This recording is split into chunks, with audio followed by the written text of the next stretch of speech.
Hi hi hi hi hello welcome to our channel smart life Shri. అందరు ఎలా ఉన్నారు, ఏం చేస్తున్నారండి? మరి పండగ పనులతో బిజీగా ఉన్నారని అనుకుంటున్నాను.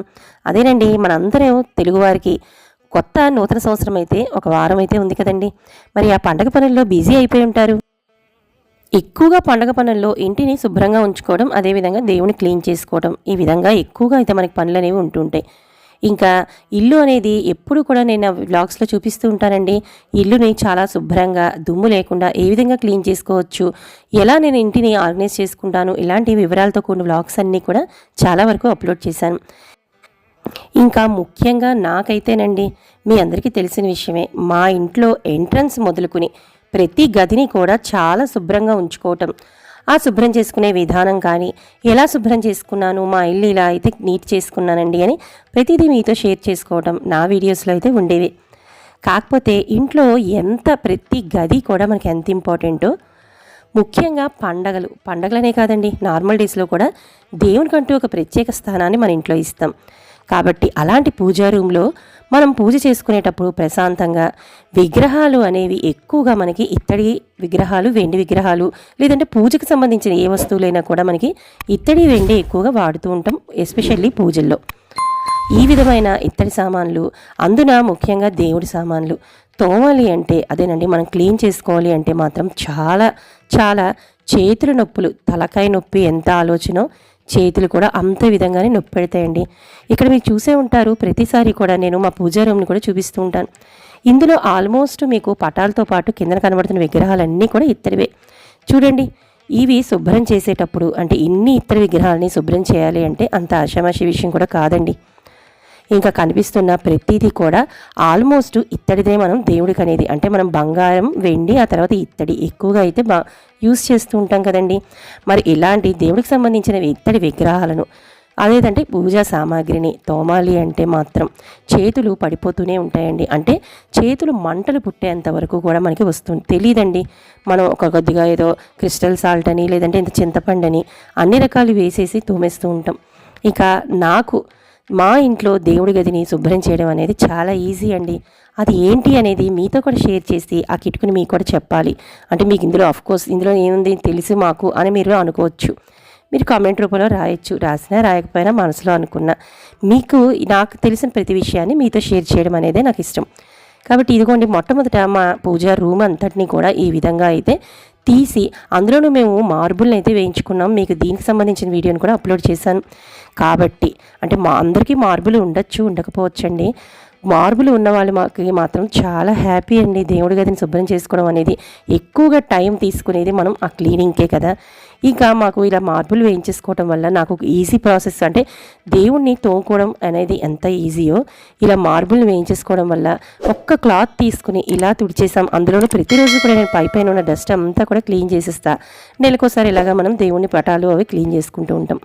ఇలా విగ్రహాలు వాటితో పాటుగా ఒక క్లాత్ తీసుకుని ఒకసారి ఇలా తుడిచేనా, చూడండి ఎంత చక్కగా తలతల్లాడిపోతుందో కదా. ఇంతకుముందు దీని మీద 2-3 మరకలు కనిపించాయి మీకు. ఇక మా ఇంట్లో ఉండే పైన ఆంజనేయ స్వామి విగ్రహం కూడా, ఆయనకు వేసిన మాలలు, అదేవిధంగా ఆయనకు వేసిన పైన కండువ, ఇవన్నీ కూడా ముందుగా అయితే క్లీన్ చేసేసానండి. అంటే ఇది నేను క్లీన్ చేసింది మీకు చూపించలేదు. ఇవన్నీ కూడా శుభ్రంగా పటాలన్నింటినీ కూడా నేను తడి క్లాత్ అనేది తీసుకుని శుభ్రం అయితే చేసేసాను. ఇంకా అసలైన మనకి ఇత్తడి విగ్రహాలు, అదేవిధంగా వెండి విగ్రహాలు అనేవి క్లీన్ చేయడమే పెద్ద సమస్య, చెప్పుకున్నాం కదండి. ఇక్కడ చూసారు కదా, ఇవన్నీ కూడా కొద్దిగా ఇత్తడివి అనేవి నల్లబడిపోయాయి. అంటే నేను ఇవి అఫ్కోర్స్ నేను కొంచెం రెగ్యులర్గా, అంటే నేను దీనికి సంబంధించినవి నిజం చెప్పాలంటే నా యూట్యూబ్లో నా ఛానల్లో 3 వీడియోస్ అయితే అప్లోడ్ చేశానండి, ఎన్ని రకాలుగా మన విగ్రహాలని క్లీన్ చేసుకోవచ్చు అని. ఇక ఇక్కడ 4వ ప్రాసెస్, అంటే 4th టైప్ అని చెప్పచ్చు. ఇక 108 కాసులు, ఇవి గత 20 ఏళ్ల నుంచి అయితే నేను పూజిస్తున్న 108 లక్ష్మీదేవి దగ్గర ఇలా పెట్టుకుని 108 ₹1 కాయిన్స్ అండి. వీటన్నిటిని కూడా నేను నార్మల్గానే కడిగేసుకుంటాను. జస్ట్ మామూలుగా అవి క్లీన్ చేసుకుంటున్నాను కాబట్టి చూపిస్తుంది. దీంట్లో మధ్యలో నాకు వెండి కాయిన్స్ కూడా ఉన్నాయండి. ఇంక ఇక్కడ చూపిస్తుంది మనకి నిమ్మ ఉప్పు అని చెప్పి ఇలా క్రిస్టల్గా కనిపిస్తున్నాయి కదండి. ఇది మనకి కిరాణా షాపుల్లో దొరుకుతాయి. నేనైతే డీమార్ట్లో అయితే తెచ్చుకున్నానండి. ఇదిగో ఇక్కడ కనిపిస్తుంది కదండి, ఇదేనండి నేను డీమార్ట్లో తెచ్చుకున్న ప్యాకెట్. జస్ట్ తెలియని వాళ్ళు అయితే ఇది చూస్తారనే ఉద్దేశంతో ఈ ప్యాకెట్ అయితే ఇక్కడ చూపిస్తున్నాను. ఇది ఏం లేదండి, ఒక 50 grams ₹17. ఇలా ప్యాకెట్లో తెచ్చుకునేది ఒక బౌల్లో అయితే వేసుకున్నాను. ఇంకా ఇంట్లో మనకి సబీనా అనేది ఉంటుంది కదండి, అలాగా ఇది ప్యాకెట్ అంతా కాదండి, ఒక హాఫ్ ప్యాకెట్ సబీనాలో ఇందాక చూపించిన నిమ్మ ఉప్పు ప్యాకెట్లో కూడా ఒక పావు అంతేమోనండి కలిపాను. కలిపిన తర్వాత దాన్ని ఒక రోజైతే అందులోనే ఉంచేసానండి. మనకి డైరెక్ట్గా ఈ నిమ్మ ఉప్పుని తోమేస్తే మాత్రం చేతులు మండిపోతాయి. చూసారు కదా, అది కొద్ది కొద్దిగా రాళ్ళలాగా ఉంది కదండి. ఇంకా అడిషనల్గా జిడ్డు అది ఏమైనా ఉంది అంటే దీంతో పోతుందనే ఉద్దేశంతో ఇక ప్రిల్లులో మనకి చింతపండు బొమ్మ వేశాడు. చూసారు కదండి, ఇది టర్మరిన్ షైన్ స్పెషల్ అని చెప్పి అది చింతపండుతో సంబంధించి చేసిందండి. ఇది కూడా అసలు యాక్చువల్గా అయితే ఇది నేను ఎక్కువగా వెయ్యను, కానీ ఎక్కడెక్కడ జిడ్డు ఉంటాయి కదండి మనకి దీపపు కుందులు అవి జిడ్డు పట్టు ఉంటాయి కాబట్టి కొద్దిగా దాని లిక్విడ్ని అయితే పక్కన వేసుకుని వాటర్ అయితే యాడ్ చేసుకుంటాను. ఇంకా ఈ సబీనాని జస్ట్ 1 డే ఉంచామనుకోండి మనం, ఆ సబీనాకి ఈ క్రిస్టల్ నిమ్మ ఉప్పు ఉంది కదండి, అది కలిసిపోయి కొద్దిగా తడి అంటే మరీ ఏమి తడిసిపోయి మనకి ఇలా పారేస్తున్నట్టుగా ఏమి ఉండదండి. జస్ట్ అందులో అయితే మిక్స్ అయిపోతుంది, అంటే మనకి గుచ్చుకోకుండా అయితే ఉంటుంది. ఇంక ఇక్కడ చూపిస్తున్నాను కదా ఇంతటి సింహాసనాన్ని ఒక్కసారి రుద్ది మీకైతే చూపిస్తానండి. ఇక్కడ నేనే వీడియో తీసుకుంటూ నేనే రుద్దుతూ చూపించడం వల్ల నాకు కొద్దిగా ఇబ్బంది అనిపిస్తుందండి. అందుకే అన్ని అంటే మీకు 1-2 వస్తువులు అయితే చూపిస్తున్నాను, మిగతావన్నీ నేను వీడియో అయితే తీయకుండా తోమేసిన తర్వాత అయితే మీకు చూపిస్తాను.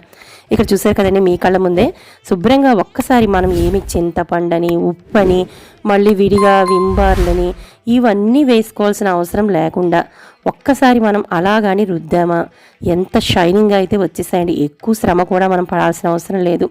అన్నీ ఇలాగా మనకి చక్కగా రెడీమేడ్గానే దొరికే ఇవన్నీ కూడా ఒక చిన్న బౌల్లో వేసి ఉంచుకుంటే మనం నెలకొకసారి ఎక్కువ సామాన్లు కాదండి, రోజు మనం దీపపు కుందులు కూడా తోముకుంటుంటాం కదా, అవి రోజు కూడా తోముతున్నట్టు చాలా షైనింగ్గా తలతల్లాడుతూ అయితే మెరిసిపోతాయండి. ఇదిగో ఇక్కడ నా దగ్గర ఉన్న సింహాసనాన్ని అయితే తోమి కడిగి మరీ మీకైతే ఇక్కడ చూపిస్తున్నాను. చెప్పాను కదండి, ఒక చేత్తో నేనే తోముతూ వీడియో తీసుకోవడం కష్టమవుతుంది కాబట్టి అన్నీ తోమేశాను. తోమేసి చక్కగా ప్రతి వస్తువుని కూడా ఇక్కడ మీ ముందైతే పెట్టేశానండి. ఇక్కడ చూపిస్తున్నాను చూడండి, ఈ వీడియోలోనే ఎన్ని తోమానండి. కానీ ఇవన్నీ కూడా చేయి మంట కానీ నొప్పి కానీ టైం కానీ అయితే మాత్రం ఎక్కువ పట్టదు. మనం చింతపండు అనుకోండి, గుజ్జు తీసుకోవడం పిసికి ఆ చింతపండు పిప్పి కింద పడిపోతూ షింక్ అంతా మనకి అడ్డు పడిపోతూ ఆ క్రిస్టల్ సాల్ట్ అంతా చేతికి గుచ్చుకుపోతూ ఇన్ని రకాల కష్టాలు అనేవి పడకాల్సిన అవసరం లేదు. ఇక్కడ ఇత్తడే కాదండి, వెండి సామాన్ కూడా సబీనాతో తోమిందేనండి. ఎంత చక్కగా తలతలాడిపోతుందో చూసారా. ఇత్తడి వెండి ఇవే కదండి మనకి దేవుడికి ఎక్కువగా వాడే వస్తువుల్లో మనకి కనిపించేవి. ఇంక ఇక్కడ ఈ ప్లేట్స్ కూడా ఆల్మోస్ట్ ఇందాక చూపించాను, దానికి డిఫరెన్స్ చూడండి ఇక్కడ కూడా ఎంత బాగుందో. హ్యాపీగా అయితే ఉంటుందండి. అంటే మీరు అనుకోవచ్చు ఏముంది ఇందులో మీరు చెప్పింది అని అనుకోవచ్చు, కానీ అంటే ఇది కూడా కొద్దిగా తెలియని వాళ్ళు ఎవరైనా ఉంటే మాత్రం ఈ విధంగా మిక్స్ చేసుకుని తోమితే మాత్రం ఎక్కువగా కష్టపడకుండా, అందులో ముఖ్యంగా పండగల సమయంలో అంటే మనం ఎక్కువగా తీరుబడి ఉన్నప్పుడు చింతపండు గుజ్జు తీసుకోవడం వేసుకోవడం తోముకోవడం ఇవన్నీ చేసుకోవచ్చండి.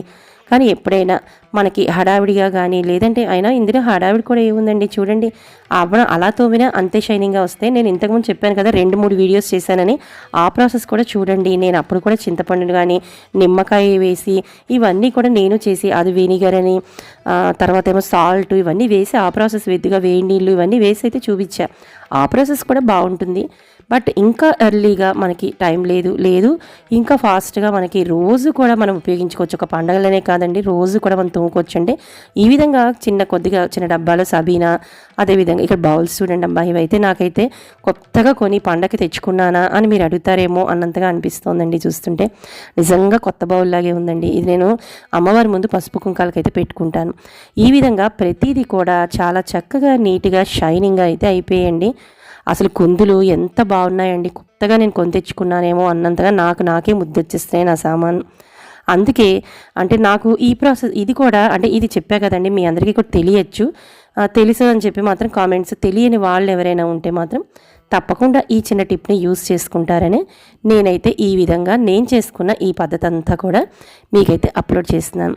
చూసారు కదండి, ఎన్ని సామాను ఉన్నా కూడా ఫటాఫట్ మనీ చిటికలో అయితే మాత్రం రుద్దేస్కి హ్యాపీగా అయితే ఎన్ని సామాను వేయండి, దేవుడి సామాన్లు అన్నీ కూడా హ్యాపీగా. ముఖ్యంగానండి చాలా నేను లాస్ట్ టైము ఇలా చెప్పాను కదా ఇంకొక ప్రాసెస్లో పెట్టానని, అప్పుడు ఒక 2 కామెంట్ పెట్టారు, ఏంటి ఇలాగా మీకు ఎన్ని రోజులు ఇలాగ తోముకుంటారు కదండి, ఎలా అండి మళ్ళీ నెక్స్ట్ టైంకి ఇంత తెల్లగా ఉంటే మాకు ఉండట్లేదు నల్లబడిపోతాయని. నేను పాటించే చిన్న టిప్ అండి. ఇప్పుడు మీకు కనిపిస్తుంది కదా, నేనైతే తోమేసిన వెంటనే అసలు అలా వదిలేనండి. ఒక పొడి క్లాత్, అది కూడా కాటన్ క్లాత్ పెట్టి వెంటనే అయితే సామాన్ని తుడిచేస్తాను. నేను ఉపయోగించే ఇది చిన్న టిప్ అండి. అందుకే అంటే వాటర్ మార్క్స్ అని చెప్పి కాసేపు ఆరిన తర్వాత మనం ఉంచేస్తే మీకే కాదండి, నాకు కూడా అలా మరకలాగా అయితే పడిపోతుంటాయి. నేను చేసే చిన్న టిప్ వల్ల తోమేసిన వెంటనే అశ్రద్ధ చేయకుండా సామాన్ అన్నింటినీ మాత్రం వెంటనే ఒక పొడి క్లాత్ పెట్టి శుభ్రంగా తుడిచేసి ఆ తర్వాత అయితే పసుపు అది గంధము బొట్లతో అయితే పెట్టేసి దేవుడికి అయితే అలంకరించేసుకుంటాను. ఇదిగోండి ఈ విధంగా. అందులోనూ బాగా ఇక్కడ ఈ 9 అయితే చాలండి, మార్నింగ్ ఇక్కడ కారిపోతున్నాయండి చెమటలు, అంత వేడిగా అయితే ఉంది. అందులోనూ ఇలాంటి వేడిలో మనం పనితో పాటు ఇది కూడా ఈ పండగలప్పుడు ఎక్స్ట్రా పని పెట్టుకుంటే మనకు కొద్దిగా కష్టమేనండి. అందుకే ఈ చిన్న టుప్పిని ఉపయోగించి వచ్చే ఉగాది రోజున మీ అందరూ కూడా ఫటాఫట్మంటూ 10 నిమిషాల్లో దేవుడి పని అంతా కూడా చేసేసుకొని చక్కగా ఉగాది పండుగకి ఉగాది లక్ష్మిని ఆహ్వానించాలని మనస్ఫూర్తిగా అయితే కోరుకుంటూ ముందుగా అడ్వాన్స్గా మీ అందరికీ ఉగాది శుభాకాంక్షలండి. ఇదిగోండి మా ఇంటి వెంకటేశ్వర స్వామికి చక్కగా చందనం అద్దేసి కుంకుమ బొట్లతో అయితే అలంకరణ చేసేస్తున్నాను.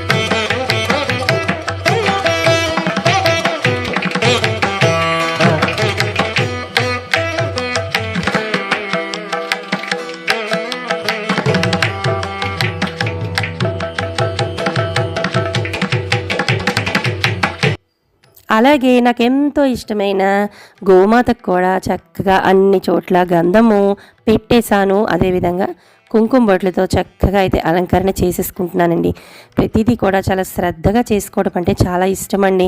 చెప్పాను కదా, ఇంటిని ఎంత శ్రద్ధగా అయితే చూసుకుంటానో దేవుడికి కేటాయించే సమయాల్లో కూడా ఈ విధంగా దేవుడికి సంబంధించిన వస్తువులన్నిటినీ కూడా క్లీన్ చేసుకుంటూ చక్కగా పసుపు కుంకాలతో ఇలాగా రుద్దుసుకుని అంటే అన్నీ క్లీన్ చేసేసుకున్న తర్వాత ఎక్కడికక్కడ అమర్చుకోవడం అనేది కూడా చాలా ఇష్టం.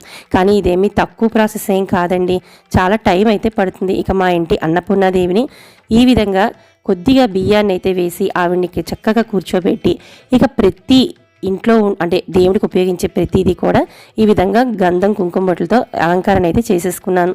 మరి మా ఇంటి ఆంజనేయ స్వామి కండువా కూడా ఆరిపోయిందండి, చెప్పాను కదా అంత ఎండగా ఉంది బయట. నేను తీసి ఇవన్నీ తోమేలోపు ఆయన కండువా కూడా ఆరేసేసరికి ఆరిపోయింది. ఇక ఆయనకు కూడా మెడలో వేయాల్సిన దండలతో పాటుగా కండువాను కూడా వేసేసి ప్రతి పటాన్ని కూడా తుడిచేశాను కాబట్టి గంధం బొట్లతో అలంకరించేసి ఇక మొత్తం పని అంతా అయిపోయింది. ఇంకా అమ్మవారి ముందు పసుపు కుంకాలు అయితే పెట్టుకుని పూజ అనేది ఇంకా మాకు ఉగాది లక్ష్మిని ఆహ్వానించి చేసుకోవడమేనండి పూజ.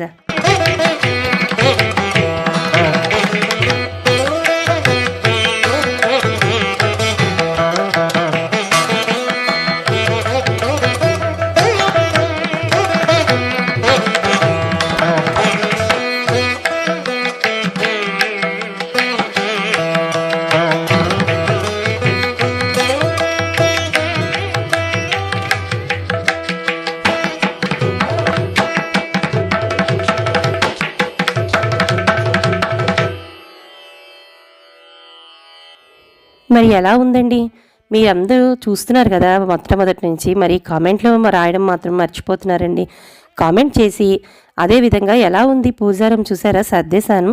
ఇంకా చెప్పాను కదా పండగ రోజున నేను అంటే అమ్మవారి ముందు పసుపు కుంకాలు పెట్టుకోవాలి, ఇంకా కొద్దిగా చిన్నపాటి డెకరేషన్ అనేది చేసుకుని ఉగాది లక్ష్మి ఆహ్వానించి ఈ పండగకి చక్కగా ఈ దేవుడిని అలంకరించుకుని పూజ అది చేసుకోవడమే ఆలస్యం. మరి మీ అందరూ కూడా పండగని చక్కగా ఉగాది లక్ష్మిని ఆహ్వానించి బాగా పండగని చేసుకోవాలని ఆశిస్తూ ఆగండి, కొత్తగా చూస్తున్న వాళ్ళు సబ్స్క్రైబ్ చేసుకోవడం అస్సలు మర్చిపోకండి. అలాగే అందరూ కూడా లైక్ చేసి నా వీడియోని ఆదరిస్తూ ఈ కొత్త సంవత్సరంలో నాకు మరింత ప్రోత్సాహాన్ని ఇవ్వాలని కోరుకుంటూ రేపు కలుస్తాను.